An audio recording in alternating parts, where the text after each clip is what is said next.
This is our first official in-person MLS training this year, at least for this year. So hopefully we'll see a lot of you again. The rest of the time, we do more classes later on through the year.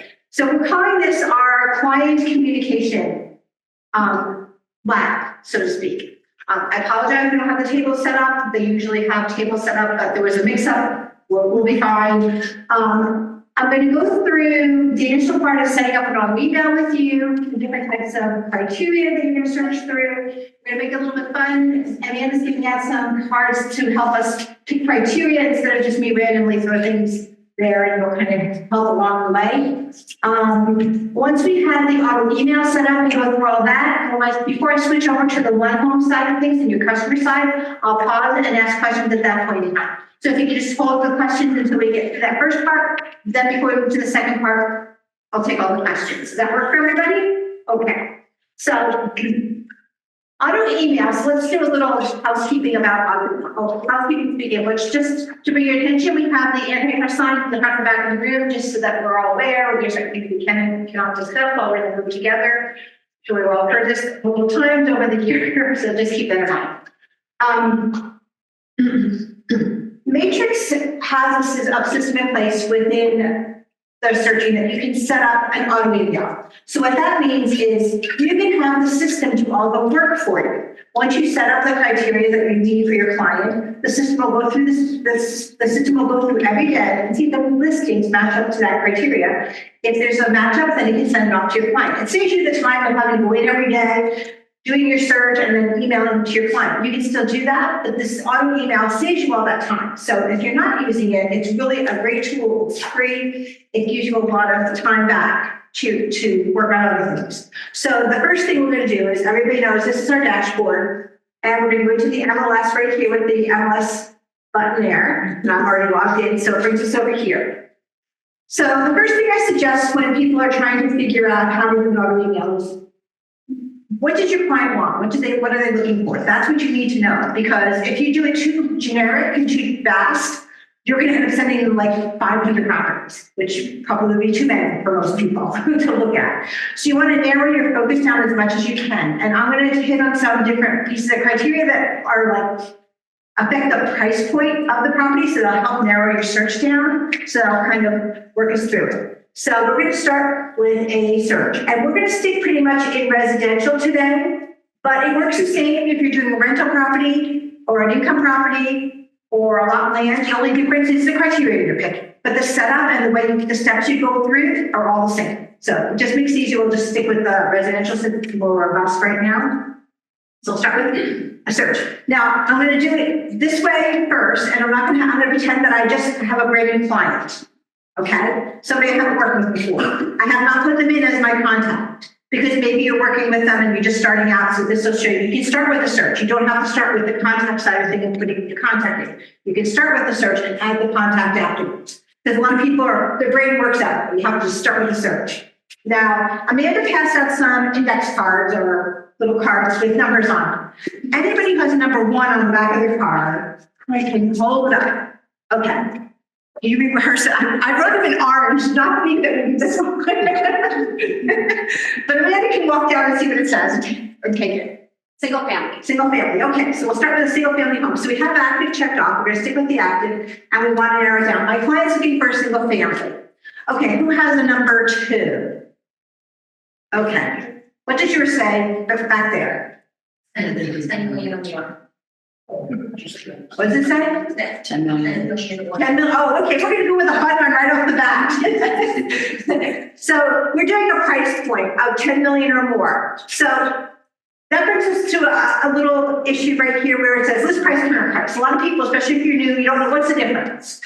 I can tell you there is no difference. If you do a search using the list price, it's going to give you the same results. If you do the search with the current price, it's going to give you the same result. Now, if your brain works like my brain works, initially I thought list price means what it was listed at, and current price means what the current price is. So if it was a price drop, that's not the way it works. That's the wrong field. Eventually, we're going to clean this up, and it'll probably go down to just current price. So don't get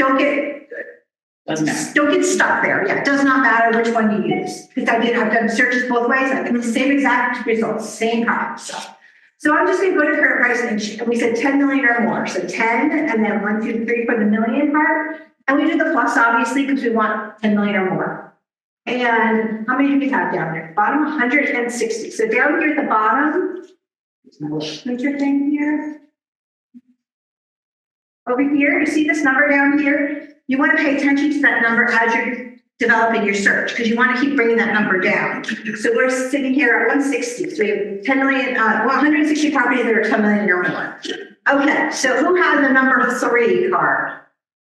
Okay, yours says City of Naples, right? Okay, so we're gonna narrow it down by the city here.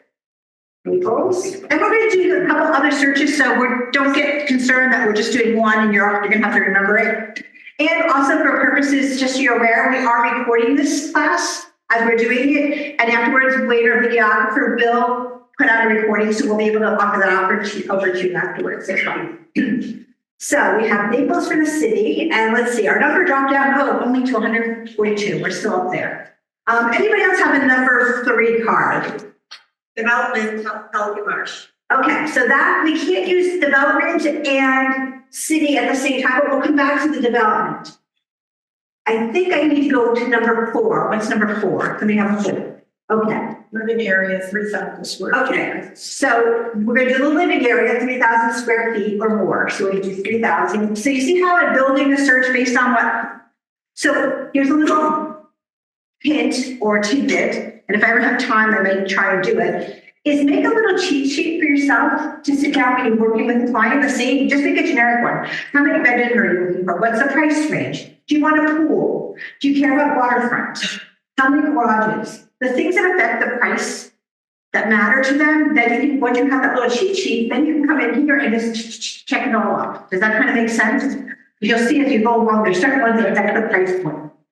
So we have active listings, single family, the city of Naples, over 10 million, 3,000 square feet. I wonder if we add in housing for an older person, is that over down? Let's just take a look. Oh, it's the only one, so we're not going to do that. So I'm going to uncheck that. Let's do your current price, so it's like 10. It's 10 million, yeah, because it adds extra 3 zeros afterwards. So let's go down here. Let's put in private pool. I'm just going to add a couple other things just to kind of bring the number down a bit. Can you narrow it down to like only houses with water indirect access? We can. We'll do that in the next search. We'll bring it down. It's like another search with something with water. So yes, definitely we can do that. Let's see. Let's do bedrooms. So let's say they want at least, we'll do 5 bedrooms or more. So if we want 5 or more, you have to actually scroll through and pick. See how I picked 5 plus a dead 6? Because if I just picked 5, I'm just going to get 5. You want to always pick all of them. Okay. Eventually, this little pick list is going to change to a field where you can just put 2 plus, or 3 plus, or 4 plus, which will make it easier. But for the time being, you always have to pick. Holding down your control key, you can pick multiple ones. And if you accidentally click one that you don't want, simply hold down the control key and click it again, and it'll take it off. Simple as that. So click to add it, click to take it off. Okay, so we're down to 100. Let's do this. Let's update our living area. Let's make it even higher. I know on the card I didn't make it any higher. Let's make it, let's say 6,000 square feet or more. Still 79. How about let's do 10,000 square feet? Let's just throw it out there, right? There's probably going to be at least 1.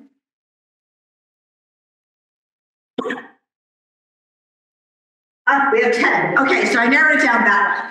So you see how I built the search by narrowing things down? That's the best thing to do with your client. Now, when you talk to your client and you're getting a feel for them, decide, like sometimes you're working with somebody who's an investor and they want to see everything. And you can just send them a bunch of listings and they'll go through it themselves. That's perfectly fine. But if you're working with somebody who's looking for maybe a higher end property, or maybe you're a little elderly and need a little more TLC, narrow the search down as much as you can and only send them a handful at a time, as opposed to hitting them with 300. And then they're going through it. After a while, when the number gets too big, it's hard to realize which ones you looked at and which ones you didn't, as a client side of it.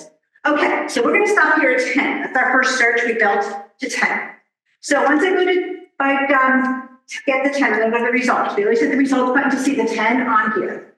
Now, a lot of people initially start looking through these 10 listings and start checking off which ones they like for their client, and then they set up the auto email. Well, guess what? When you do an auto email, whether you check or uncheck them, all 10 are going. It's an auto email. Whatever's get down, that's what it sends. So there's no point in looking through and checking off only the ones you like, because that's not how this works. There is another side to this that you can do that, and we'll get to that afterwards. Just keep in mind, when you're setting up an auto email, it means it's auto. It automatically sends them whatever it wants. You can't be picky in there. Does that make sense? I know a lot of people, I threw all of us off when it first came out, and it was like, what do you mean? I checked off 3 and it said 10. If I'm 10, it's going to send the 10. There's another option I'll show you that will allow you to pick and choose between them. So once I'm here, we go down here to save. New auto email. See that option right there? So that's how you're going to set up a new auto email. So you're going to click that.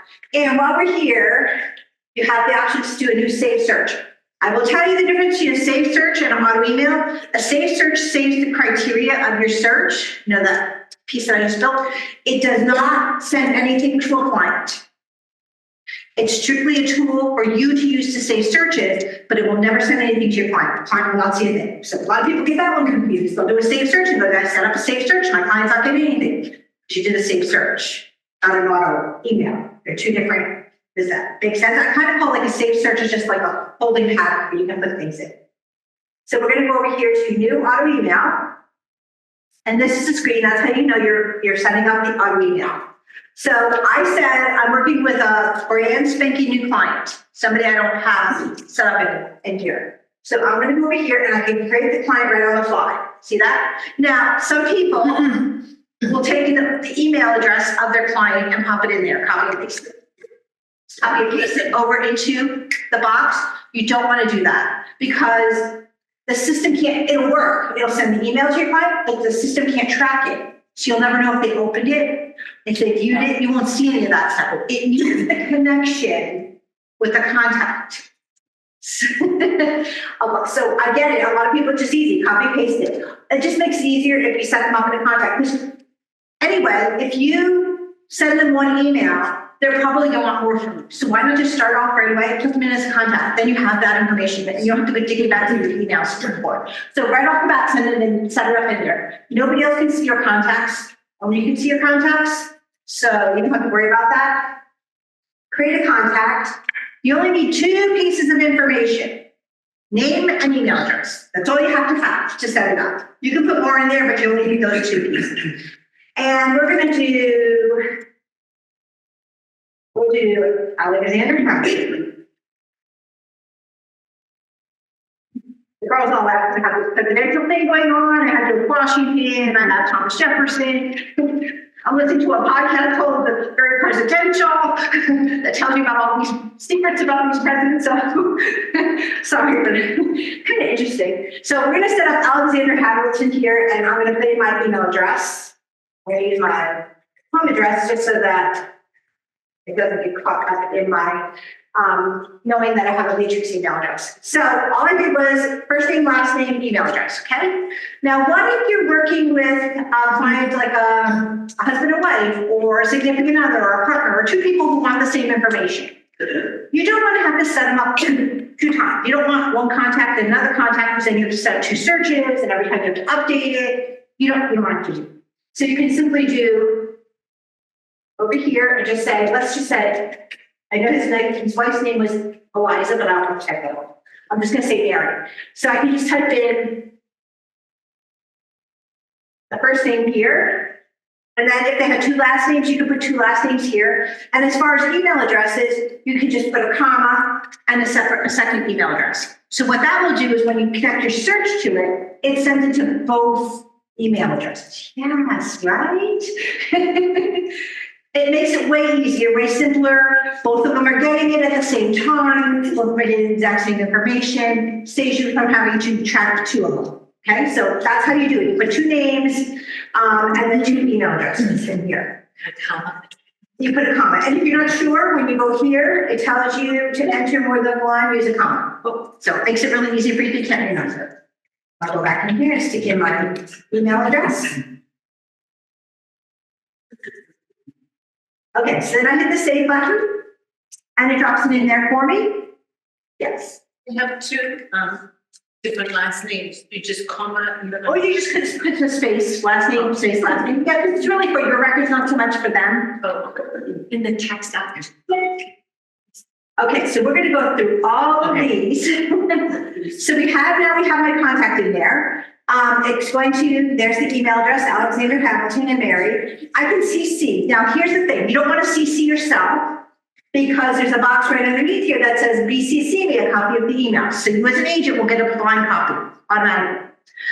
Keep in mind when you get the blind copy of the email, it's different than the email that your client's receiving because it knows, the system knows that you're an agent and it's going to give you an agent view. Some people freak out like, does my client see this? No, your client doesn't see this. Only you see it because you're an agent. If you find that you're getting way too many emails because you have a lot of clients set up, turn it off. You can turn it off. Simply click it. Like that. And then it will go to your BCC. if you did set up a separate contact, right here, Yes. add them right now as a contact, Right here with create a contact. but then how do you add, when you're sending it to them? You want to send it to both of them?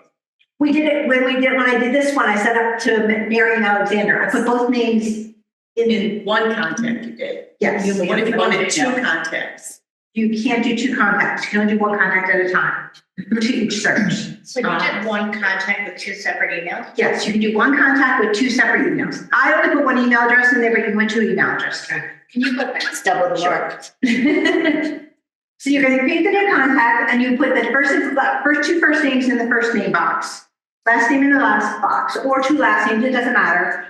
And then here, enter one or more email addresses separated by a comma. Does it then, when you go back and look and see who viewed, does it show one viewed and the other didn't? It does. So that's why you want to make sure you keep it clean like that. So you just separate by commas. Separate by comma. And it tells you right in the box if you can't remember. Sometimes it's semicolon, sometimes it's a comma, and it tells you right in the box. When I went to send, it said you already have a contact with its name and address. So obviously I didn't need to create a new contact. Right, and I'm gonna get there, so Okay. yeah.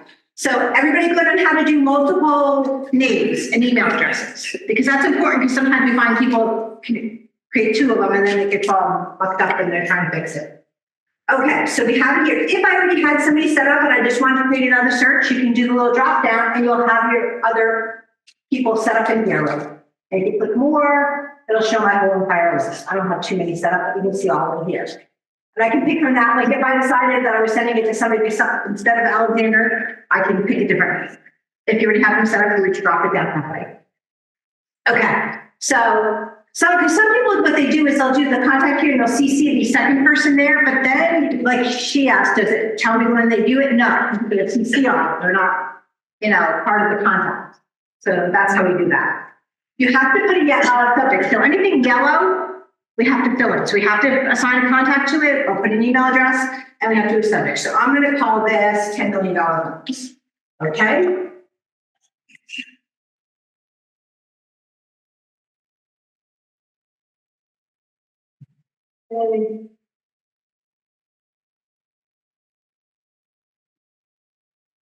Okay, so we have my subject in here. Now, we get down here to the welcome email and the reoccurring email. The welcome email is the very first email that goes out to the client the first time. I tell people, don't worry about that, don't touch it. It's just a generic template, leave it. They only see it once anyway, so let it be. If you wish to customize it a bit, you can go here to the reoccurring email and change this if you want. Make it more personalized if you want.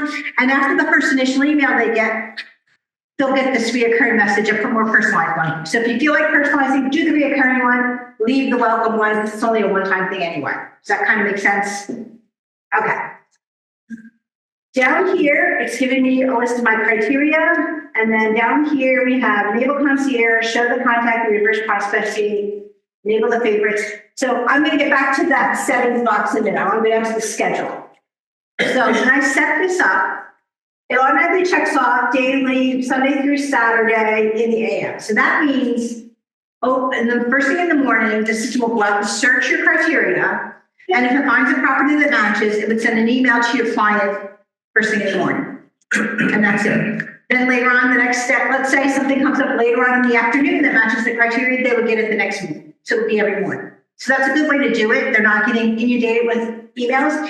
If you set it up as ASAP, they're going to get emailed like all day long, including like 2 a.m. They love that. Yes. Just so you're aware of that's what ASAP means. ASAP means it's going to go, you know, rather quickly and at all hours, and people may find that annoying. So I suggest, unless you have somebody who's like really wants to be like, then do ASAP, but otherwise leave it in the morning. You don't have to really do a morning and a PM unless it's something very specific and you're afraid you may miss something, then go ahead and check all of them. There's no right or wrong answer there. You can do it whichever way you prefer. Again, the system, if it goes out in the morning and doesn't find anything, they don't get an email.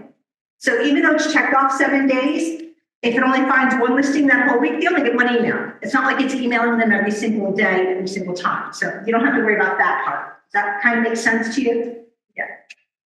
If you want to modify their search, say they wanted to add something else. We'll get there. Okay. We'll get there too. So that's how a schedule is. And if I didn't want to do anything else, if I wanted to just do my normal auto email, I'm done. All I have to do is hit save. That's it. That's all there is to it. So there's only a couple pieces of information. You need the contact and you need the subject. Those are the only 2 required pieces here. The rest of it, you kind of can leave it as a default, or like I said, you can redo the date currently. I'm going to hit the save, and we're going to jump over to another search type thing, and we're going to do another email, but a little bit differently. Okay, so as of now, this will be sent to my client shortly, and then starting tomorrow morning, it'll search every day for my client. I don't have to do anything else for it. It's quick. Okay. I'm going to go back to search, and we're going to go back to residential again, and we're going to set up a whole other one. So who has a number 1 card other than single family? A villa? Okay. So we're going to do a villa. We're going to do an attached villa, because a detached villa is sort of like a single family home, but not kind of like a wannabe. We're going to stick with an attached villa. So we're going to say attached villa. Who has a number 2 card? Okay, what does yours say? 1 million to 2 million. Okay, that's a good price, right? We'll start there. Hey, if we're just having fun, we might as well shoot for the stars, right? And when you're doing a range, you can do it like that with the dash in between. If they say 700,000 or higher, you just do a plus. If they say 700,000 or lower, you do the minus. So those are the little tidbits when you're doing the price range. Who has a number 3? 34105. 34105. We're going to do a zip code. And see how our numbers, look at that. There's no villas in that zip code, in that price range. So let's go back that zip code out. 34108. I'm just saying, I know there's some there. Okay. So you see how last time we used city, this time we're using zip code. You can use a development. So you want to narrow down the location. You can use a development name. So just a quick sidebar about development. If your client is looking like, let's say, Pelican Landing, just choose Pelican Landing for the development. If there's a lot of subdivisions in Pelican Landing, then you'll get everything. Unless your client specifically asks that they want to live in Pelican Landing in this particular subdivision, then search both. But otherwise, always just leave it at the unless they're looking very specific. Yes. If I have someone there specifically targeting 2 specific developments, doesn't matter. So you can put 2 developments. You can click here, and you can do multiple zip codes too. I think it's with a comma, another zip code, comma, another zip code. But when you go here to the little list here, you can choose one, say add, and then go down, choose another one, say add. You can do 2 or 3. So you can do multiple developments. So it's that little thing that looks like a few pieces of paper that'll let you do multiples. Next searching, we'll do the development just so you can kind of get the hang. Okay, geo areas. Geo areas are like, they take Naples and they break it down into little compartments. It's been around for a long, long time. I don't know how much longer it's going to stick around. So we will get in how to use a map search. That is a way of the future. So I kind of don't spend a lot of time on geo areas. The people that know how to use geo areas, they use them all the time, and that's fine. But it's kind of one of those things we're not, it's sometimes, you have to, it's very specific, you have to know where to look. So we'll be showing you the maps or Jeff. Okay, so we have 4 here. Let's see if we do housing for older persons. Okay, we still don't get more. Let's do the 3 first. Okay, so let me talk about this. Housing for older persons, you all understand that that means over 55 community. Fair housing says we have to call it housing for older persons. We added this field just recently because it was buried in another field and people weren't able to find it. So we put it up here where it's more prevalent for people to find it. So if your client, let's say your client is over 55 and looking for that type of property, you would just simply go down here and say yes. Okay. If your client is not over 55 and you want to exclude all those over 55 communities, you would do a no here. So yes, if you want those communities, no, if you want to make sure they don't come into your search on your person if they're not old enough. Because the last thing you want to do is send them a really lovely place, they love it, and then guess what? You can't buy it. Right. So we'll kind of leave it at that. Okay, so we have 3 matches here. We're going to leave it at the 3. Will it only do 55 and over? Or will it mix it with other properties? If I say no, it'll give me everything. Every villa. I narrowed it down by villa. And without 55? Right, because I said no. If I say yes, it's only going to give me the 55 and older villas. So yes means you're getting them, no means you're not. Okay, so we have 3. We're going to do this real quick. We're going to go to results. We're back here again. We're going to say new auto email, right? So you can only do yes or no if you have older person. It's only a yes or a no. That's. Okay, got it. Great. yeah. If you don't check either yes or no, you get everything. Yeah. Yeah. Leave it blank, you'll get both. Over 55, not over 55. So that'll take care of it. Okay, so for this one, I'm going to pull somebody I already have set up. Let's do Abraham Lincoln here. And we said this was villas. Call this villas. Again, you can call this whatever you want for your client. And leave this. So let me go down here to the settings. So last minute you talked about the settings, and talk about the settings. So I said auto email means it's auto. Automatically sends everything to your client, right? So we see down here we have an option that says enable concierge mode. Here's a little secret. A lot of people don't know what this concierge mode is or how to use it. And the minute you learn how to use it and how powerful it is, makes your life 10 times easier. So let's say you have a client. Let's say clients looking for a high-end property and you want to piecemeal what properties you send to them. You want to preview them yourself. You want to look through the listing. Right. And like I said, you can't just check them off in the auto email. So if it's 10, it's going to send them 10. So this gives me that option. That concierge mode gives me the option to preview. When I set this all up, my client will never receive an email from me until you approve it. Oh, this is what I. Yep. You get the email telling you what properties are available. And from there, you can then decide, okay, I want to send them this one. I want to send them this one. I want to send them this one. I don't want them to get these. Does that kind of make sense? That's what the concierge is all about. So we're going to enable the concierge on this one. Watch, see when I click it, notice my schedule is gone now because your client's not getting the emails from the system. So there is no schedule. So when the system finds something that matches the criteria, it'll send you the email, not the client. Then once you get in there, you approve them, and then from there it goes to the client. Yes. You don't have to be CC'd or be CC'd in those emails. Those will go regardless. If you don't, like, when you do the search and you search, you don't send a copy of those emails to yourself because you don't want to have too many. Correct. And it will just send it to you. Right. You're going to be approving them through an email or through the contact. So once you do that, it does, and you want it to send you the alert notification. So that's an alert notification saying, hey, I found something, you need to look at it. If you don't have that turned on, then you have to rely on when you go in the system, it'll pop up and tell you have something in the concierge, but you want it to alert. So keep that. And these default for this. And then we see how it says here, instead of save, it says save and go to approvals. That's how you know you're in a different section now. First, the schedule is gone, and now it's saying save, go to approvals. So if I go save, go to approvals, and I picked only 3 listings, so it makes it a little bit easier. And at this time, I can click on the listings. I can open them up and look at them, and then I can come back in and say, okay, I want to send this one and this one to my client. Okay, I'm just sending 2 out of the 3. So you see down here, I approve them or I reject them. Here's a little hint. When you're doing this, always approve them first and reject the other ones. That way you don't get them mixed up in your brain, because sometimes when you're like, did I reject that? Did I approve it? What am I doing?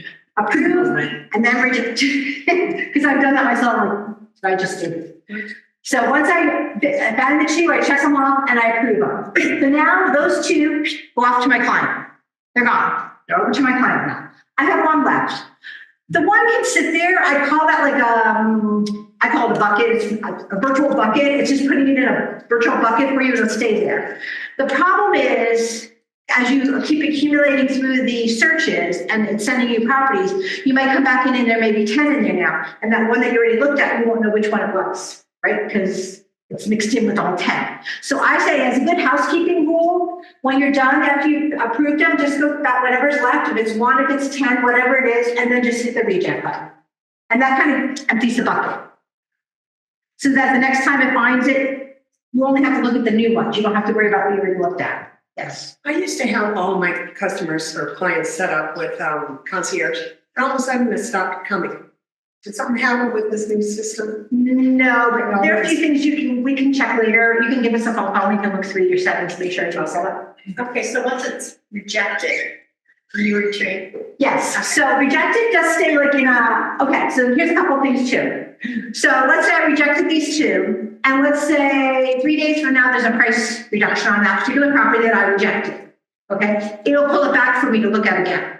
Because there was a status or a price change, it'll notify me again. Even though I rejected it, because it knows, hey, maybe now I want to approve it because there's something changed on the property.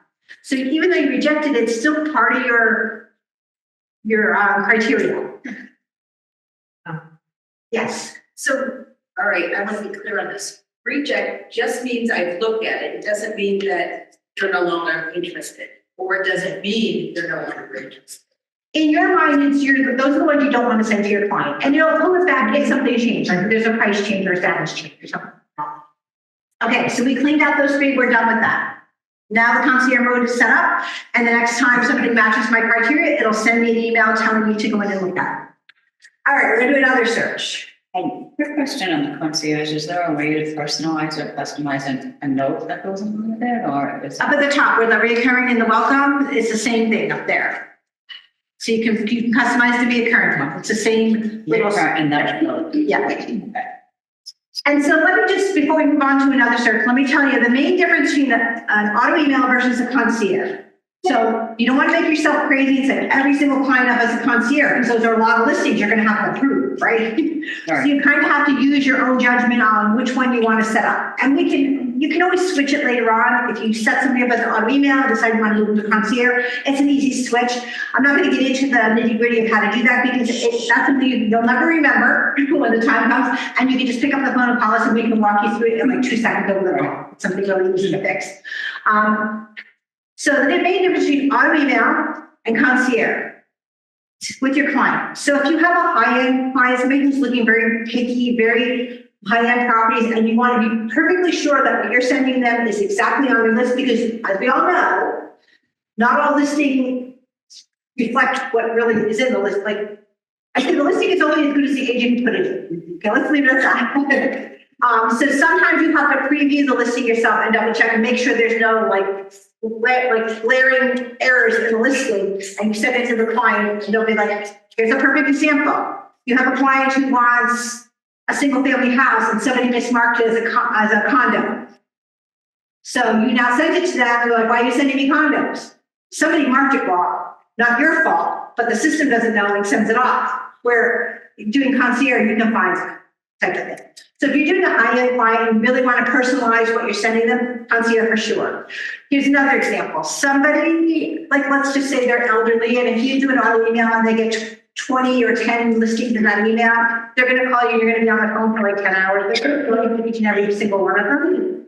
You can set them up as concierge and only piecemeal a couple out to them at a time. Kind of control the situation. So that's why I say where concierge will come in handy. Or certain for specific things, like some things that are very tricky to search, like pets if they have a large dog, you might want to concierge that yourself, then you can look through the pet side of things and decide which one you're going to send on. So when they're looking for something off the beaten path of what we usually look for, or they're going to take up a lot of your time, you can piecemeal things out. So that's when I would use concierge. For the everyday potential buyer, I would just use the on email and let it go out. Does concierge go real time? So anytime something comes up?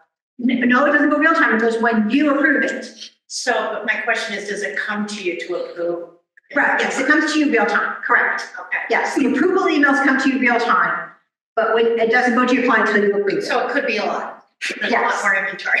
Yes, so that's where you have, like I said, you can always switch it. If you start with the auto email and it's overwhelming, you can always go back in and change the settings to a concierge. So, or vice versa. Like if set up a concierge and now it's getting overwhelming for you to approve them, switch it back over to So auto. there's no way to do a every morning concierge. Do you know what I mean? So we're not getting inundated. No, because unless you have a very generic, basic criteria, you're not going to get one every day. That's why we say narrow the criteria down. Yes. So let's say we have to put a concierge and we decide and we're gonna put it back to say, the auto. Are you gonna touch up on that, on how to get to that? I'll do that at the end if I have time, and if not, whenever you get to that point, because you probably won't remember. It's a little bit on a weird place. You can just pick up the phone and call us, and we can walk you through it right over the phone, tell you how to do it. It takes you about 2 seconds, and you'll be right there. But I'll tell you, I'm telling you, there's going to be overload, and you won't remember afterwards. But okay, so let's start with the third one, and we'll start back with who has a number one card that's not a villa or a single family. Okay. I raise condo, A+. Okay, oh, this is great, because now I'm going to do a whole new scenario here. So we're going to do a high rise. So if you don't know, low rise, high rise, mid rise, those are our condos. It's just which floor that's on. Okay. So let's say we're going to narrow this down a little differently. Let's say somebody must have a card that says first floor elevator. Who has that card? Ah, you do. So you will come across a client who wants to live on the first floor condo, or they can live in a high rise as long as there's an elevator. And actually, I'm going to dump this down to, let's do a mid rise because we may not get to high rise. So how can I do that kind of search? Because here's the thing, you're looking for two different things. You're looking for an elevator and on the first floor, but it has to be or. Elevator or first floor. If I check off elevator and first floor in my criteria, guess what they get? The condo that's on the first floor that has an elevator in the building. And that's not what you're looking for. You're looking for either or, right? So what you actually have to do is set up two separate searches. One search to search out the condo on the first floor, and one search to search out the elevator. You see? Which is a great example because now we're going to set up two searches for one contact. We'll see how that works. Okay? So let's see. We're going to go down. And for those who don't know, elevator is not up at the top here. We're going to do the elevator part first. So I go down here to additional fields. And I say add. And I go down here to elevator. May already have it. Or we just try to, the mouse is a little. You can go in the search there. Yeah, you can just do it there too. Elevator. So once you find it, you highlight it, you can say add, and it'll drop it from the right to the left. See how from the left to the right. Took it from the left column, put it over here. You can see I have a bunch in here already. So once you add something, it stays here. So any type of additional fields that you add in will always be here. Next time I come in to search, those are there for me to search by. So I added elevator. I'm going to also, while I'm here, add a unit number. So I can go down here. Or unit and floor, I think it is. Unit floor, right there. I'm going to add that as well. Oh, it's telling me the unit floor is already in there, so I don't have to worry about it. I just hit the little back button here, and it'll take me back to my search. So now if I go down to the bottom, and all the way at the very bottom is my elevator. See the elevator down there? So my client said they can have on an elevator or first floor. Elevator, so I have common, none, private, or secure. So I can do this two different ways. I can go common, hold the control key, private, secure, and I'll get all the different types of elevators on.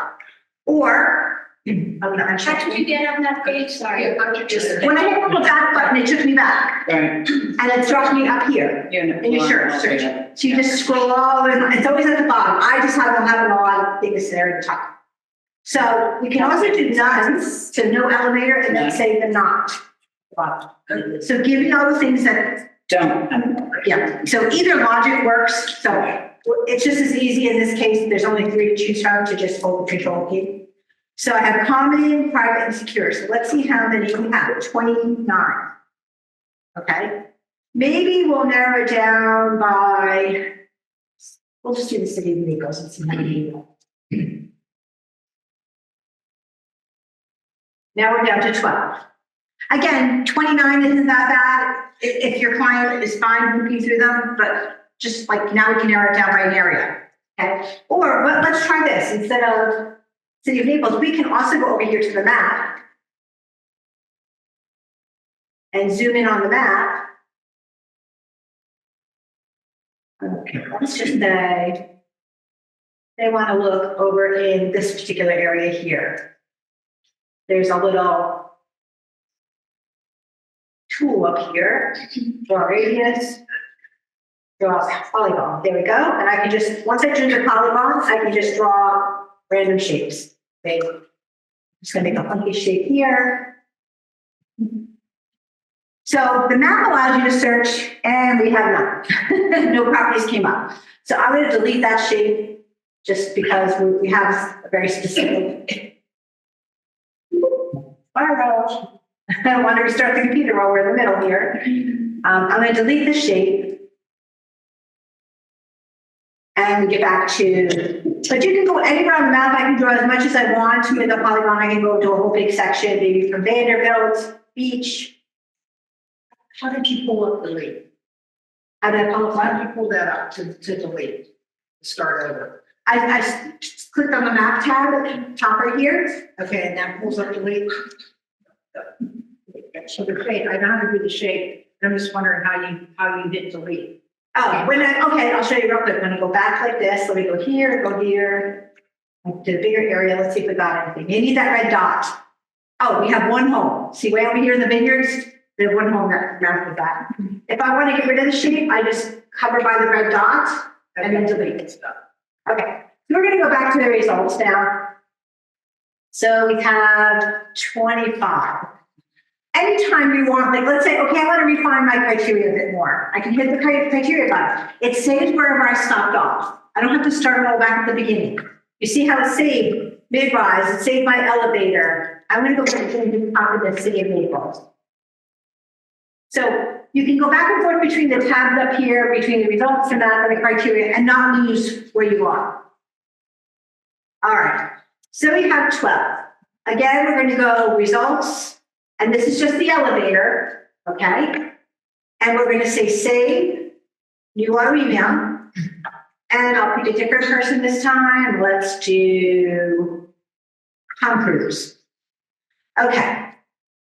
I'm going to go down here and say condos with elevator. And I'm going to leave this one as a normal auto email, not a concierge. Okay, so you can see the schedule down at the bottom. It's going to go out, look at through Sunday through Saturday, and send something that comes up. And I'm just going to hit save. Done. So we took care of the elevator. I have to create another search using some of the basic criteria. And it's not the whole. Can I ask you a quick question? Sure. Is there a way to limit, you just wanted to send 10, max 10? No. Okay.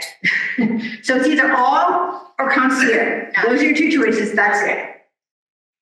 Okay, so I was over here under save, and I went over here to action, and brought me back. I can go back to my criteria. So I don't have to start all the way back at the very beginning again to add to the criteria for the elevator. I just want to take the elevator off.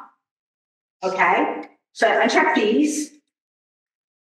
That's just a limitation of the software that we can't do it at the same time. Correct, because it's two different fields and it's telling you you want this. So when it's searching and you're picking the field, no matter what field it is, it says, I want this, and I want this, and I want this, and, right? That's how this logic of the system works. What I'm trying to do is I want this or this. The system doesn't know how to do that with different fields. Sometimes in fields when you have a pick list, it's reading or. It says you want this or this or this or this. But when it's multiple fields, that's how it has to be in the case. Question? We could have that set up with not instead of or on the bottom. Yes. Doesn't that eliminate common, private, and secure? If you had those checked off, yes. Okay. If you had none checked and used the not button, it will get you only the ones that have it. So you can go, the logic works either way, positive or negative with that. Okay, so since we already have the elevator done, we're going to look for it somewhere in my list here. I usually try to keep it alphabetical, but after a while I get messy. Building description. Nope, it's going to be unit floor we're looking for. Here it is, right here. I have unit floor. So my client wants something on the first floor. So all I need to do is put a 1 into it. Okay, now look for the condos that are on the first floor. It saved all the criteria. Yes, that's why I went back to the criteria button. When I went for my save session, I went to action and the criteria button. Yeah. And then it brings it right back. So now I have 60 that are on the first floor.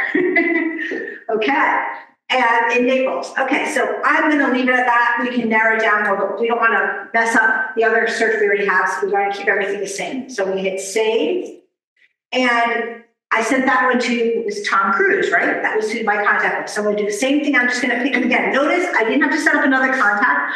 I can have multiple searches going to the same contact. So if somebody's looking for, like this case, an elevator or the first floor, I can set up the two searches. They both go to his contact information, and he gets, it all goes into his one home portal, all one portal. It's not going to keep two. So you can set up 3, 4, 5. It's all going into one place. It makes it easier on your client side. They're not checking off. Now they may get two separate emails. One if it's an elevator, one if it's the first floor. But when they click into the actual portal, everything is there for them to view all together. Does that make sense? Yeah. And then I'll get to you. Yes. If it's single family and they only want first floor, does unit floor work or just you have to pick? You would have to pick building description and not just like a ranch style, not like a 2-story home. Yeah. Too bad you Or can't total floors. Or total floors 1. Yeah, that's another field, total floors. Yeah. If you do total floors 1, will that take out the townhouses? Yes, well, that's a 2-story. Yeah. Back there? So let's say they set up the search and they say, this really is not what we thought we could get for a price. Can you keep the same search, which is double our budget? How would we go to edit that in the MLS? You can edit the search and change it. Afterwards, I'll show you how to edit an existing search. But if they want an additional search, like you're already sending them something, and then they change their mind, well, maybe they don't want just a condo, maybe they want a townhouse too, or maybe you can just create another search and add that to it. You don't have to, you can go in and change the other one, but you can just add a second search to it. Either way, they're going to get the results the same. Does that make sense? They'll all go to the same place. It's funneling it all to their portal. So kind of makes it all the same. So in this case, I'm going to say, what did I say? This was condos on the first floor. First floors. There we go. And again, I'm going to leave everything set up the way it was set up and just hit save. Okay, so we went through all these different scenarios of different searches, different concierge versus our email. So before I move on to the client side and show you kind of what the client is doing, does anybody have any questions on it? So you have done auto email on the first one and after the search with the first floor? On the first one where I did the elevator, First one you did the other way, Right. I rise. On the second one you did the first floor. On the second email, can I do concierge on that one? you could, but one more. Going through the 60 Yes. and I pick only 5. You could set them up, one as an auto email, one as a concierge. Yes, you can. Okay. Yes. Mhm. There's no right or wrong there either. Okay? So, any other questions before I get into a little housekeeping. Did I see on there that I can send that like once a week instead of once a day, or? You can, because you can uncheck those. Do you know how it's the scheduled days are Sunday through Saturday? So you could check off just Saturday, send them an email. Or you could check Monday, Wednesday, Friday, just send them an email. It's still based on the night before. So what happens is, okay, let's use Monday, Wednesday, Friday, okay? So Monday morning, you found something, it's sent an email to your client Monday morning. Tuesday, something comes on that matches their criteria. They don't get an email, but Wednesday, it'll pick it up and send it to them on Wednesday. So it won't really lose anything. The only time that I would leave it for sure, the 7 days, is if it's a really hot market, and you might even go morning and night because you want them to get everything right away. It seems like it's cooling down a bit, so you don't need to like be in such an urgency to give them everything immediately. But if I had an existing listing, let's say, and I want to show them things in the neighborhood that are sold in the past week, I can set up an auto email for them. Yes. They can say, great, here's what's in your market, here's what's happening. Right, just like we set up active, you can set up sold. You know, however you want it, whatever your client is looking for, that's how you can set it up. Another thing you can do is, I lost my train of thought there. Okay, we'll go on to the next question. I'll come back to it. Yes. So if I have it set up as Monday, Wednesday, and Friday in the evening, Yes. they don't open it for the Monday listings, but they open on Wednesday, they look at it on Wednesday. Are they gonna get all of the ones that were? Yes. And then my second part of that question is, if they look at it on Monday, are they also gonna get the ones that they had on Monday? Are they gonna get those on Wednesday, or are they only gonna get the new ones? Okay, so great question. So here's the thing. When the auto email goes out to the client, okay, and they click on it, look at it, and let's say they go back a week later and click on that same email again, so looking at something else, when it takes it back into the portal, it updates everything. So if there's been price changes since that time frame they first looked at it, a status change, what they're looking at when they're going, it's a live link for them into the portal. They see everything as it is today. Whatever the changes are, they'll see it. So that's where the benefits of sending somebody with an auto email versus having them over to Zillow on you, where the data is not up to date and you can't see what they're doing. And this is much more cohesive because you can then work with them. And they only can look at these properties starting with you. They can't go into our one home portal on their own and start searching. It doesn't let them. The only connection they have is through you to get over it. So that's a difference between this and Zillow and the fact that you have real-time information for them, okay? So it doesn't matter what time of day they look at it, whatever up-to-date the information is, then they get the most up-to-date information. That kind of makes sense? But if they looked at it on Monday, Yes. and Wednesday comes along, are they gonna get what Or came you up get on Monday? cut No, they're not.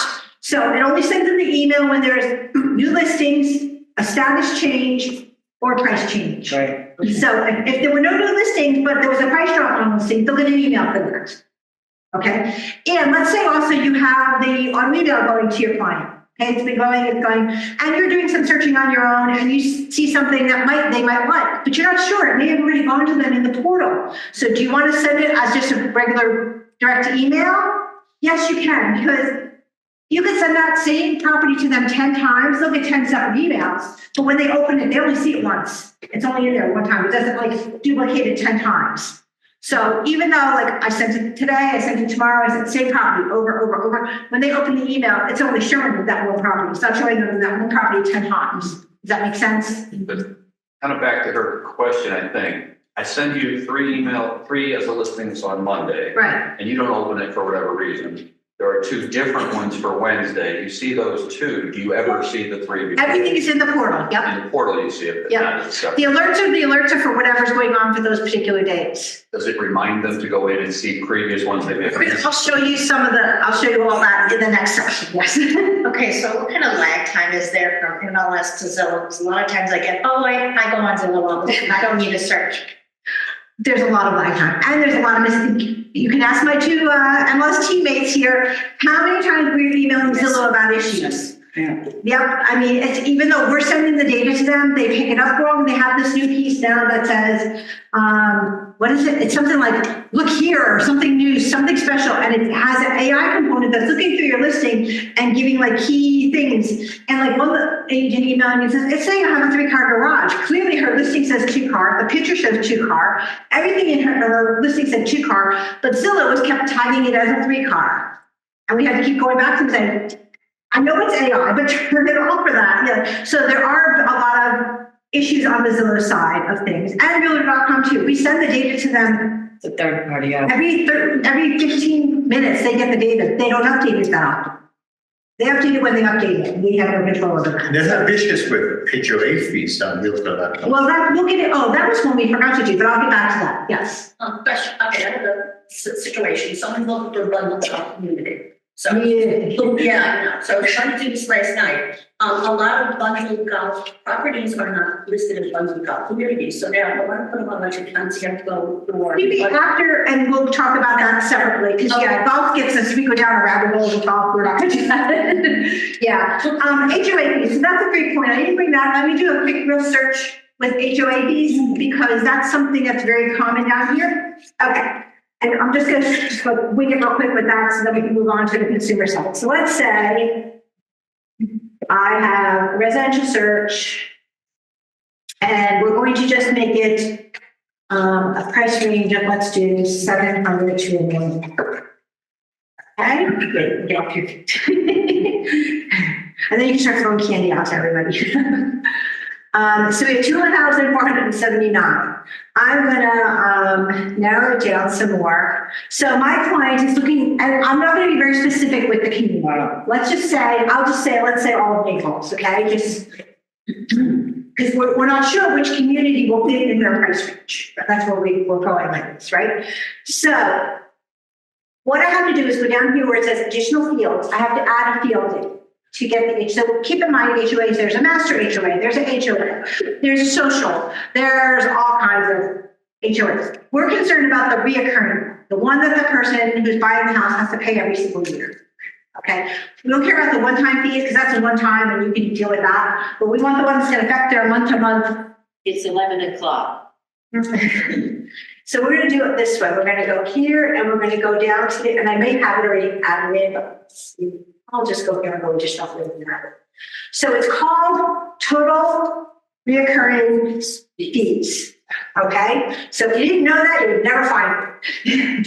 So I'm going to total here, total annual reoccurring fees. See that field there? So what that does, it takes all the HOA fees on the reoccurring side, and let's say this master HOA is quarterly, but then there's a social fee that's annual. But then there's like a condo fee that's monthly.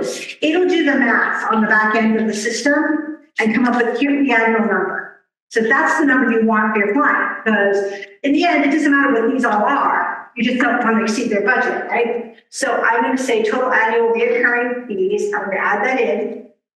I already have it there. Okay, we're going to go back. The little back up at the bottom. And where put it?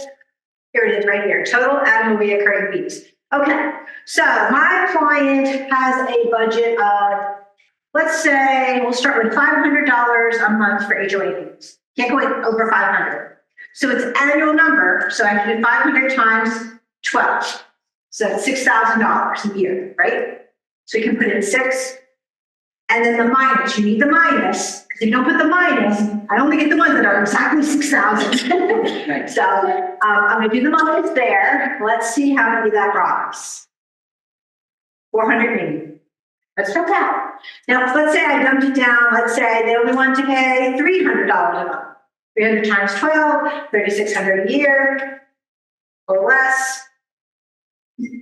Oh, you know why? Now I know why. Because we didn't look for, we didn't say community. We didn't, yeah. Okay, and I'm doing less, so I'm getting all the ones that are not in the HOA. So what's another way to search for a community? I can go down here, type. I've got one here where I can pick community. Maybe not. All right, let's go back up here. This mouse is crazy. Excellent. You can add its community type.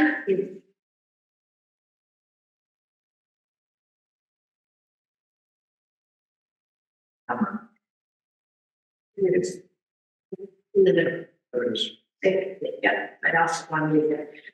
Okay, I added it there. So I added community number. Again, remember when I add these, they stay there. So think about this after the class is over. Go back to your computer, pretend you have, make believe you have a client sitting in front of you. I'm looking for this, and this. Write down a couple of things, and just practice.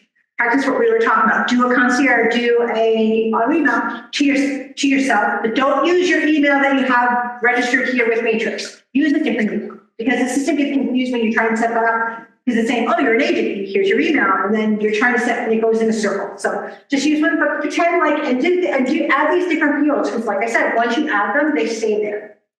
So I hit the back button. And let's see, I This really helps to target. so now community type, and then I can go down here to, there's non-gated, we want to keep, there we go.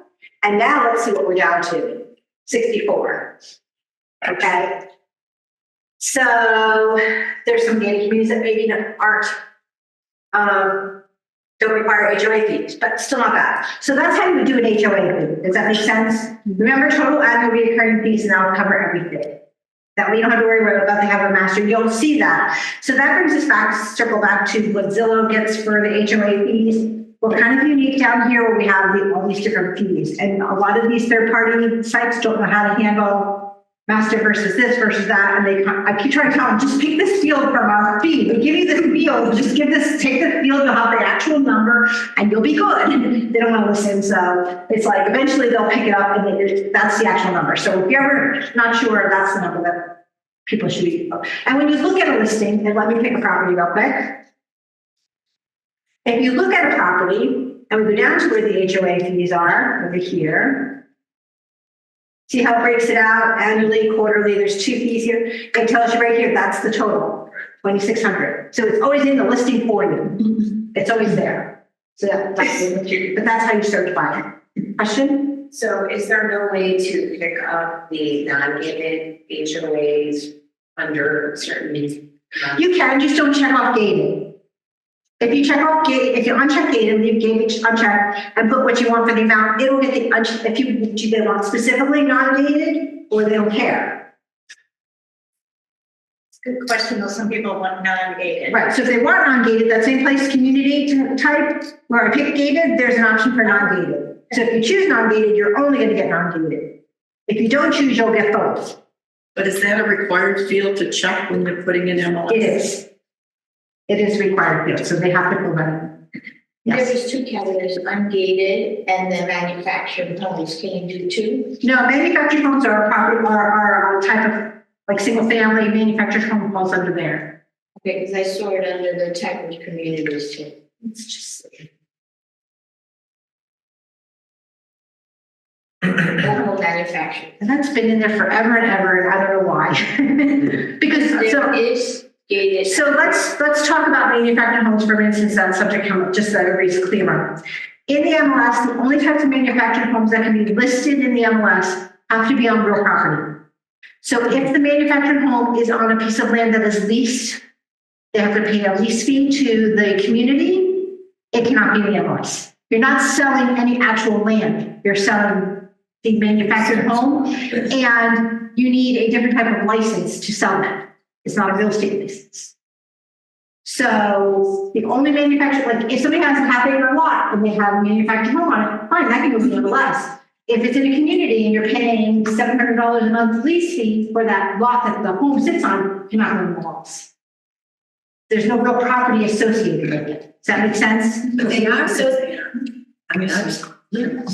So we catch them, we don't know when people put them, people report them, we try to track them down. But yeah, if it's on these lands, it's not allowed because you can't sell that. They're not, you need, I think it's like a car sale license. It's called chattel or something like that.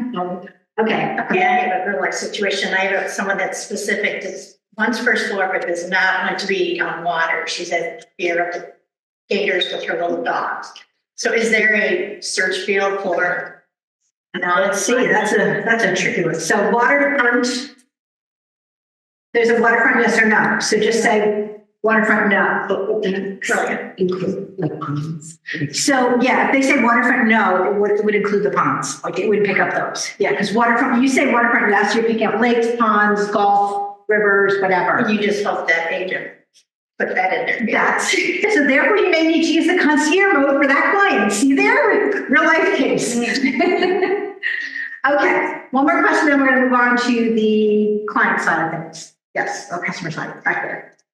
Okay, so suppose I have someone set on, for that email, but I also want to hand select a few things in addition. Is that effective here? If you do a direct, you can just say, pick on hit email, and then it's a direct email. Nope, it won't affect them at all. Yep.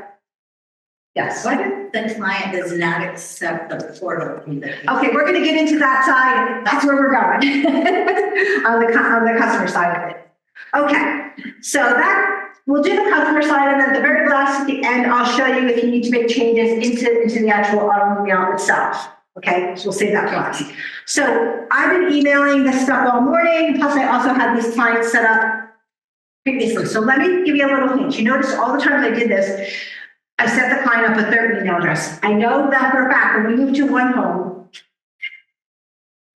a lot of agents were using the auto email, sending it to themselves, and then forwarding that email onto their client. Don't do that. It breaks the whole chain of events, and it can shut off the stuff on you when you're in there, because you're passing it on and nobody's doing the click through that registers that somebody's looking at the mail. Even though your client may look at it 20 times, because it was forwarded from your email to them, it's breaking that chain. Does that make sense? Mm-hmm. So always set it up with their email. That's the best scenario that you can do. I get it, but I think a lot of people are doing it because they didn't know about the concierge mode where you can preview it and send it yourself. And that's the proper way to do things. So we're trying to make sure people understand that's the proper way. Don't send it to yourself and then forward it on, because then we get into a whole scenario, they get locked out and things stop going, and then it's a lot crazier trying to get it back. So I'm going to go over here to, I have one set up in my Gmail. This one went to George Washington. This was an existing one, okay? So this was an email that was sent that I found a new listing, okay? So it's about one new or updated. So your client has several different things. And I'll pull up a brand new client too, so you can see what they get. So this is an existing one or new updated listings for you to review. They can click here, it'll take them to the portal. They can click here, it'll take them to the portal. They can click there, it'll take them to the portal. Basically, almost anywhere in the email that they click, it'll take them to their portal. So when they click here, and I think if they click right here, it takes them right to that particular property, if I'm not mistaken. Now, your client may say, okay, they won't see this initial message. It'll take them in. It'll let them go in and look at the properties. If the client wants to do anything like make a property a favorite or discard properties, to do that, they have to create an account. It's very simple. You can't see it up here because we have a little box up here, but there's a little box up there that says sign in. Okay, and when they hit that, they can create the account. It asks them for two things: your email address and a password. That's the only two things they have to put in: email address and password. People, when we first went to this back in September, August, somewhere in that time frame, people got very upset that their clients had to sign in. Zillow makes you do the same thing. If you want to make a property favorite, you want to heart it in Zillow, you have to create an account. So it's all the same, realtor.com. If you want to save anything, you have to create an account. So the clients, the customers are used to signing in and making an account. You're just not, they are. So just let them know, sign in and make an account. We've had a few glitches where they may have done it with another agent and somehow the two cards are getting a little caught together. Just give us a call, we can kind of sort it out. But if your client goes in and creates the account, they can do anything they want in their portal site. Question? Do we state that they need to do that in the welcome email? I will go back and look at that, but I think it does. And it also tells them there's little pop-ups that says, if they click on the heart, like the favorite, it says, in order to do this, you have to sign in, and it points them in that direction.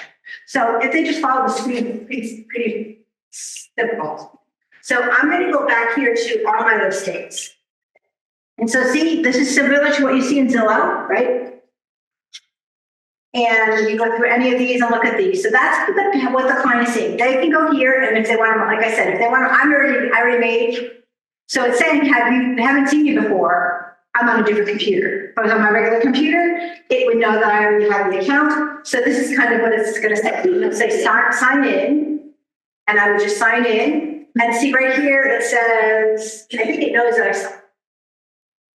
that I've already signed in. It's telling me to. So we're just going to do it real quick. Now I have to do it by the person to know. Well, this is good. I'm writing this one down. I'll just block you. Okay. Okay, what password I used over here? As an agent, you have to sign it. No, this is, I'm pretending I'm the client. Yes. Okay. Yep, so on this side, I'm the client. Remember? Okay, so see now, let me harden. Okay, and if I want to reject something, I can just, it says no longer, the properties will take it out of your search, but it's still kind of hidden under the Sparta properties. So just kind of tell me that. So they can kind of go in here and do all these little things here. And we get that heart, and we get all that. We'll get to there. So then when they've gone through, they also have the option up here. Where is it? It's usually a place they can create their own search. They have to go here. They see everything in the listing. Ooh.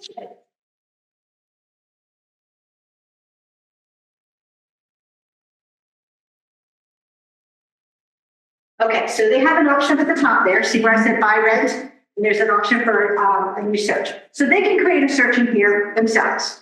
So here's another difference between them doing it here versus them doing it over on Zillow. Zillow gives them the same option. They can go in and create searches in Zillow.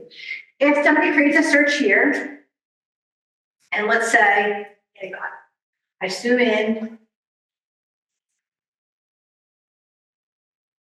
and I change the price. Now they told me they were going up to 700,000. Now I find out that they're searching in here up to 800,000. Now you can have a conversation with them and say, oh, did you up your price range? Where if they're over on Zillow, we'll get to that too. Over on Zillow, you would have no way of knowing what they're searching. Here you can kind of on the backside of things, see what they're searching, kind of keep an eye on. Or they move to a whole other area. You were looking here for them and they're over here looking. You're like, oh, I can add that to your search. So it kind of keeps you more in touch with an agent than the agent more in touch with the customer than when they are on Zillow. Does that kind of make sense? So they can tweak the criteria. They cannot tweak what you gave them. They can create their own. They can never delete what you did. Okay, you're in control. So once you start driving that car and you set up that criteria, they can't change that. It's really nice to spend. But they can do, in addition to yours, make their own. Set up their own searches. Yes. But, however, the criteria is very narrow, not like you have. It's done that way specifically so that they have to still reach back out to you. You know, you don't want to give them like, here's everything, because then why do they want, you want them to keep coming back to you. So they have a very narrow window of what they can search. So how do you see that they've done it? We'll get there. Okay, so we're all clear on that. That's kind of how the client's looking at that. And see how everything was when I go back home. And see this little picture up here? This is actually you. You would have your little foot up there. I have my little dog up there, just so you can bring it to yourself. But when they're in here, go back to.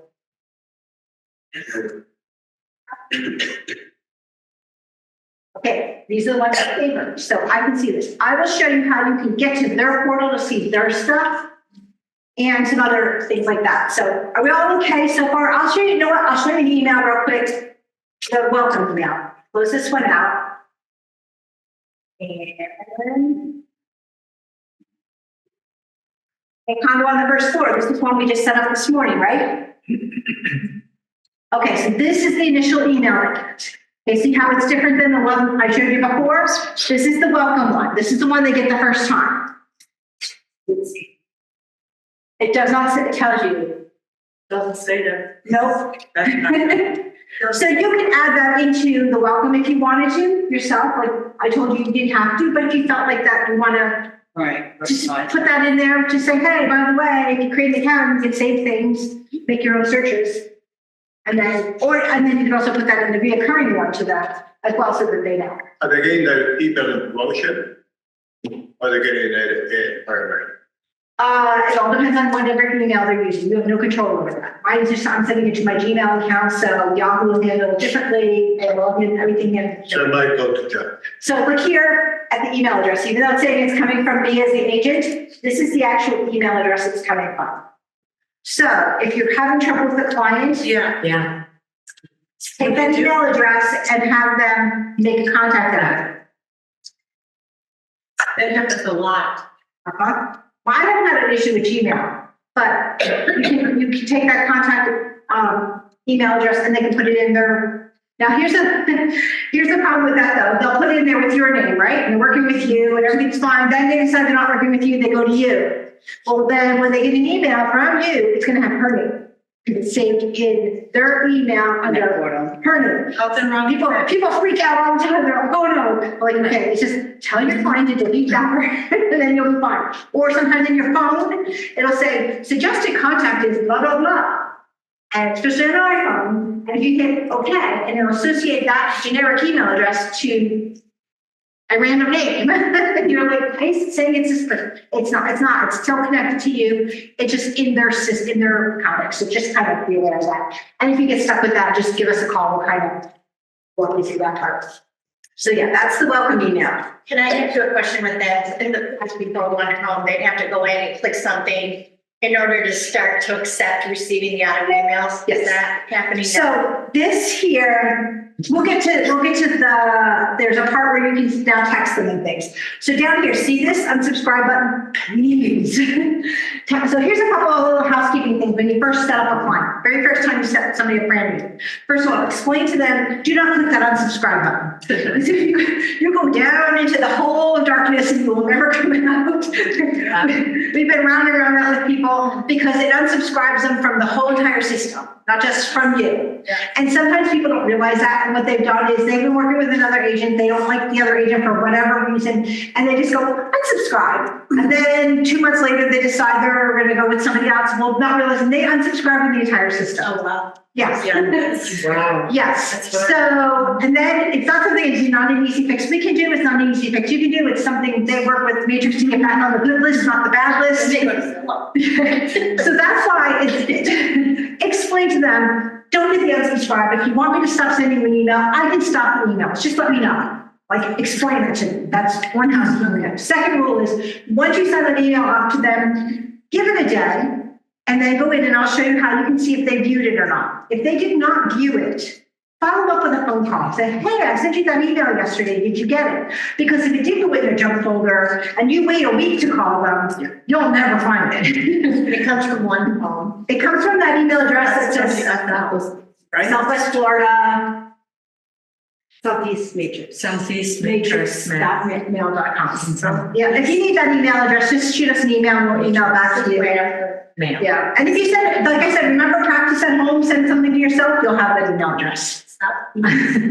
Yeah, it states like last one home visit time. Yes, listing notes. they want to get off the email, they have to contact you. You can delete their audio notes. Yes, and then I delete it, because I have customers that'll say, send me something, I can't get to them. Yeah, and if they unsubscribe, that's where it gets a little sticky. Yeah, so just kind of keep, kind of warning. Oh, yes, Amanda has it out here. If they don't subscribe, there's instructions you can send on to your client to subscribe back in. Doesn't work every single time, works most of the time, but that's a starting point. That's what we start with. So you can stop up here afterwards and just pick one up. Okay, so you saw the customer view and you saw your side. Now let's look at some like things like where can I see things when I come into Matrix? So when I come into Matrix on my dashboard, over here, and it might be in a different place on yours. Over here, see I have a concierge widget. It tells me I have 10 listings that need my approval. So you can see there, Thomas Jefferson has 10 listings. Pointer.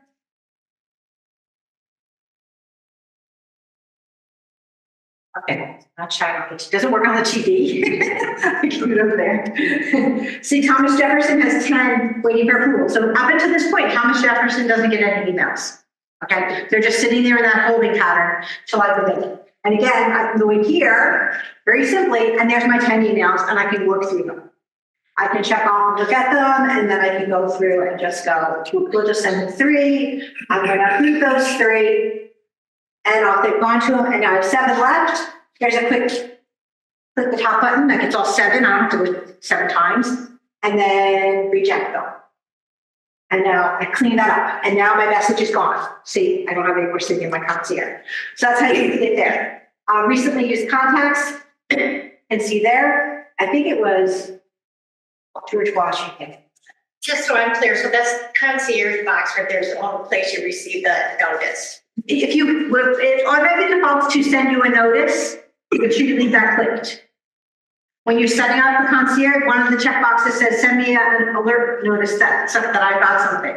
So you'll get an email additionally. But if you don't want the emails, they can still show up there. Yes, correct. Or if you got the email and it's lost there, you can come in here and see it. Another thing, if you go over under your name here at the top, under settings, there's a branding center, you can set up everything. That's what I was, that's right, that's great. But over here, portal notifications, see that? So here's the great part of portal notifications. You only have to do this once. So you go here. So you can decide how often do I want to be notified of something and what do I want to be notified. So I don't care if they're visiting the portal, but if they say something as a favorite, don't I want to be notified like immediately? Because then I can call them and say, hey, we saved blah, blah, blah property as a favorite. Do you want me to schedule a showing? If you call them 3 days later, they're going to be like, what property was that? So if you can jump on it right and you can, you would want to, maybe that one you want to text to yourself. Maybe you want an email, you want to text, whichever you want, you can do both. That's up to you. Removes as a favorite, that doesn't matter. It was just like soliciting, adds a note. I would at the very least have an email come to you if they added a note to a listing, because they may say that, oh, hey, schedule a showing for me.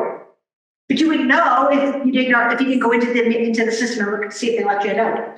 So that will notify you via email, or you can do text. So as it is right now, all that is blank. Exactly. So I have to manually go in One time. one time, and this will apply to all of my. All of your contacts are now existing in there. Done. Yep, that's a very good point that you now took a takeaway from here. See, you're one step ahead of everybody else. I get a brownie. Oh, yeah, he gets a candy. So, yes, it's amazing how many people don't know that this is here. No. And this way you can control what you're getting set up. Saves the search. You want to be notified, at least an email if they save the search. Right. Okay? Visits the portal for the first time. You want to know that. And then you know that they're interacting with you. So those are I'd say those 4. The rest you can say, maybe give me a daily summary or not. It's up to you. But those particular 4, saves as a favorite, adds a note, saves a search, or visits the portal, I think would be the best. Okay. So there's a new text to opt in. You have to go down here. I always go here and I'm like, I can't click on the boxes because you have to click on the little blue link underneath the boxes. And you have to put your put your phone number, and no, I'm not doing that. And then your provider. And once you put that, it'll text you a code. Just like everything else nowadays, it texts you a code, you put the code in, and then once you set that up, boom, you're good. Okay? So 2 things when you leave today, go back and practice setting up a client. And first thing before you even do that, you do notifications. Okay? Everybody. Once you set that up, it's going across everything. Okay? So take 2 minutes out of your day, set that up. The other areas. And you're saying add our something to that. Yes, your cell phone. Yep, because it's going to text you a notification. The only other thing under settings that I recommend is over here, branding settings. So now we have a new app, for those of you who don't know, called MLS Touch. So if you don't have it on your phone, download it from the App Store or the Play Store. It's called MLS Touch. It's connected directly into the MLS. So when you're looking at MLS Touch, you're seeing things real time. Okay, so right then and there. And you can do all the branding under that branding kit, the branding center that we saw where it's a settings, there's a branding center. You can upload your picture, so that will brand it in MLS Touch. And it carries over into One Home, and it does all of this great stuff. So they just started rolling this out. They're eventually going to roll everything which they connect up. It's going to almost seem seamless where if you do stuff on MLS Touch and they pick it up locally, it'll look like One Home on a phone, like on an app. But eventually it's going to be all real seamless for the customer. So MLS Touch is what, in a nutshell? The MLS in a mobile version on your phone. Okay. What it means is, usually people are going through the desktop version and then you're pinching in and doing all this. When you download MLS Touch, you log in with your regular credentials. And if you're out with a client and you see a house across the street that has a sign on it, you pull up your app and you'll know where you are and you'll find that listing right there for you. And you can pull it up right there on your phone. None of this. Gives you the name, gives you the name of the owners and where it was bought, what they sold for. Oh yeah, it gives you all the tax information. It's awesome. And especially when you're out and about with clients, everything's right there at your fingertips. We just rolled that out last year too, so if you're using it, awesome. So definitely get, is it an app? It's an app. You go in your phone for the app. It's a free app. Just log in with your MLS credentials. Okay, so we're almost out of time. Any last minute questions? So it wasn't clear to me what they get to prompt getting the auto emails. Don't they have to click something to approve getting it? No, once they get that welcome email, that's all they have to at least open the welcome email, because if they don't open the welcome email, after so many days, it will disable it. Okay, so that's why I'm saying, when you set up the first one, wait a day, call them, make sure they get it, make sure they open it. Once you do that, then it'll keep sending stuff out. It's like 60 days. If they don't open it for 60 days, then it shuts it off. Because essentially it's saying just do all. So in the past, we could like resend the welcome email? You can, you still can. Okay. Yeah, and if you get to that, just give us a call. So if you put your phone in, you get text messages for those, or whatever you put in, Correct. but you also get an email? There's a checkbox for that. You can do both if you like, yes. Okay, one last quick thing before we go, because I said I'd do it at the very end. Oh yeah, then we'll do the drawing. When I go into Matrix. Okay, so somebody asked a question about how do you change things after you have them set up, right? So all of that is under My Matrix, and you can go down to the auto email, and you can kind of have to remember who you said. Okay, it tells you over here. So let's say Tom Cruise, let's say the Pelican Sound, Abraham Lincoln. So if I click on it, it gives me a little drop down. See how it dropped it down? So I have to decide, am I changing the settings? So settings means it's an auto email or concierge. Do I want to do it on Monday, Wednesday, Friday, or do I want to change it to go out every day of the week? That's what it's talking about in settings. Does that make sense? Mm-hmm. So that's the settings part. So if you were changing something from auto email to concierge or concierge to auto email, it's under the settings tab there. If they're changing the price or where they're looking or what type of house they're looking for, that's your criteria. So you would change the criteria there by just clicking on it. It brings you right back into your search with the existing criteria, and you can just make a few changes. Price change, whatever you need to do. Once you do that, you would just have to make sure you hit the save button down at the bottom, and then it brings you back here and you just hit save again. So it's 2 saves. Schedule there too. Yeah, they can, this one's concierge. So if I didn't have a concierge, oh no, daily down here. Yeah, if you're sending something to somebody ASAP and now you want to make it a schedule, you simply just click the schedule. So you can do ASAP daily and you can do monthly for those customers that you just want to like touch lightly every month. What do they call them? Like a drip campaign? We're going to hit save. And then that's done. Now I change my criteria to whatever I change it to. Welcome email is over here. If I want to resend the welcome email, somebody asked that question, it's up there. And then, you want to know how you can see what they see on the One Home side, right? Like when you open it on your side, you're an agent, and I know you're an agent, so it shows you things that the client can't see. But you want to just, if you're talking to somebody on the phone, and sometimes it's really difficult to make sure you're seeing the same things, especially if it's not right in front of you. If you go into their auto email, there's a open in one. You see that? You click that, it'll take me into their One Home account. So now I'm actually in their One Home account. And now I can see the same thing that it's doing. Where was it? We'll do that again. Oh, yeah. Matrix. Okay, so I can do it under, there's 2 places. I can do it by contact, by their name. Let's do Thomas Jefferson. There's a place. Yeah, they change this around. Like go to auto email, click on it, and right here, open in One Home. There's a little button on it.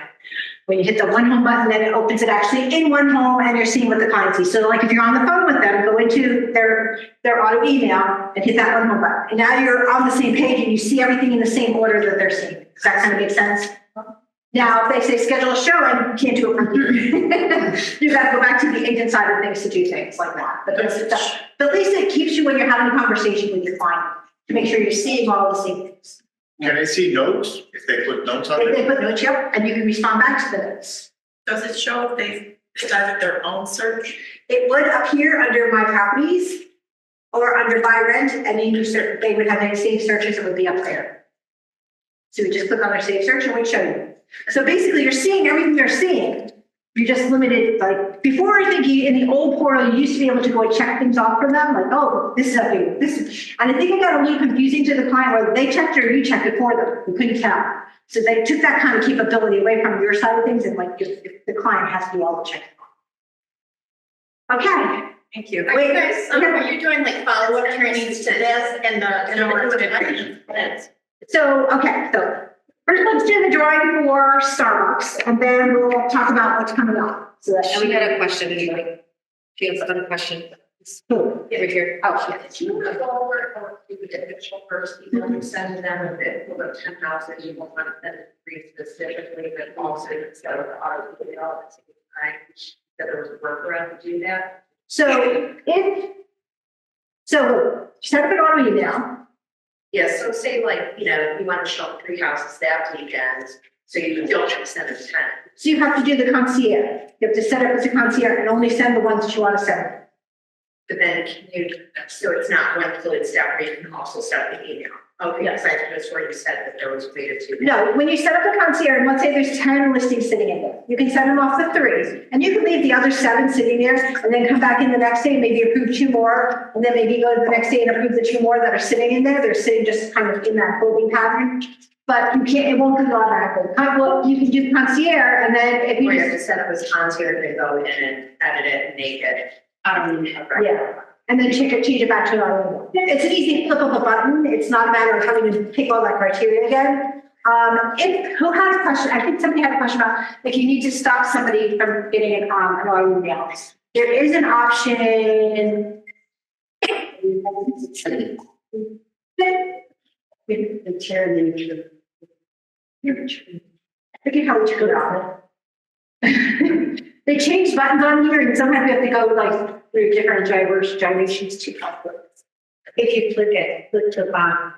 Okay, so let's say George Washington didn't want this one, or this Abraham Lincoln didn't want this one here.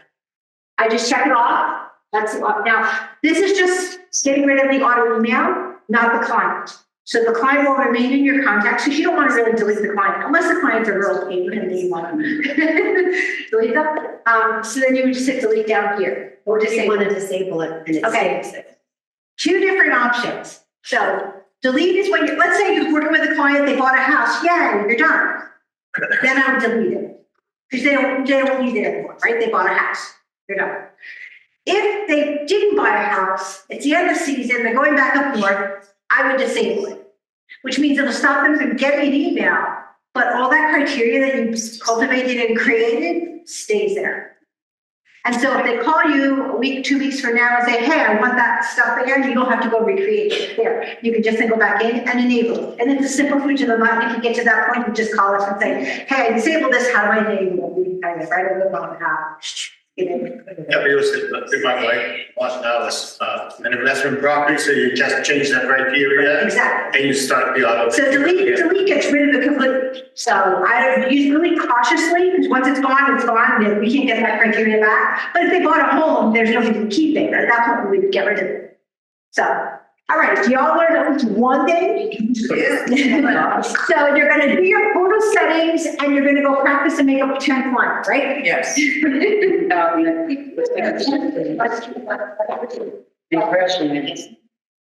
If what? if they don't opt into from the welcome letter, will they still see it? They can still see it. If they choose not to create an account, they can still see the listings. They just won't be able to favorite. Okay. That's the only thing. They can still go around and look through it. You can call them, you can talk to them. They just won't be able to mark something as a favorite. That's the only difference. Basilka, Martha. Is it with Basilka? Okay. Who's the winner? Anybody want any candy to stuff up here and try and have it? That'd be great. Thank you so much. Thank you.